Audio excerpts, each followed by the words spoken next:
আন্তরিকভাবে অভিনন্দন জানাই। আগামী দিনে আমরা কি একটা পরিবর্তন চাই? এই পরিবর্তনের জন্য আমাদেরকে হাত দিতে হবে।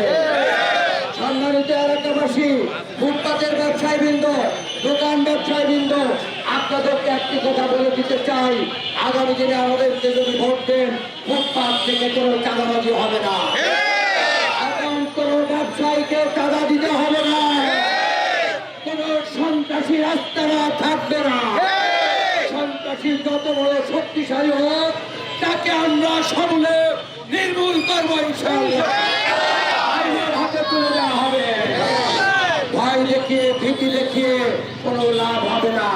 যারা তাহাজ্জুদ রাখতে কেন্দ্র দখলের চিন্তা করছে, তারা ভুলে যান নামাজি পড়লে আবার তাহাজ্জুদ রাখতে কেন্দ্র দখল করা যাবে না।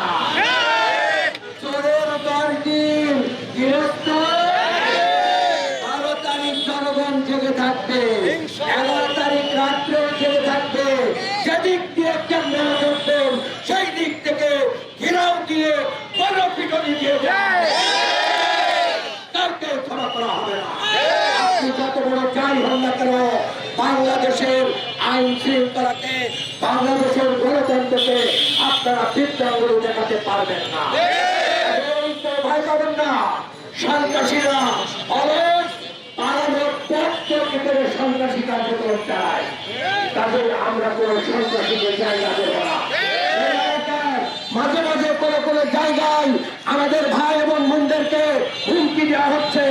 আমরা বলে দিতে চাই, আপনারা যদি এগুলো বন্ধ না করেন, আইনগত ব্যবস্থা নেওয়া হবে।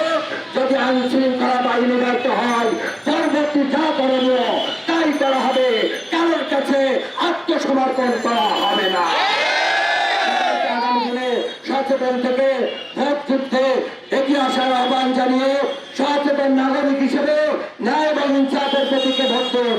সব বার্তায় দেখেছেন জনগণ এখন কি বলছে, দেখেছি, ধানের শীষ দেখেছি, এখন কি দেখতে চাই? একটু দিয়ে দেখেন আমাদেরকে, কোন চোর নেই, বাটপার নেই, মাদক কারবারি নেই। ইনশাআল্লাহ সবাইকে অনেক অনেক ধন্যবাদ এই রাত্র পর্যন্ত মিছিল করে আমাদের সাথে থাকার জন্য। আসসালামু আলাইকুম ওয়া রাহমাতুল্লাহি ওয়া বারাকাতুহু।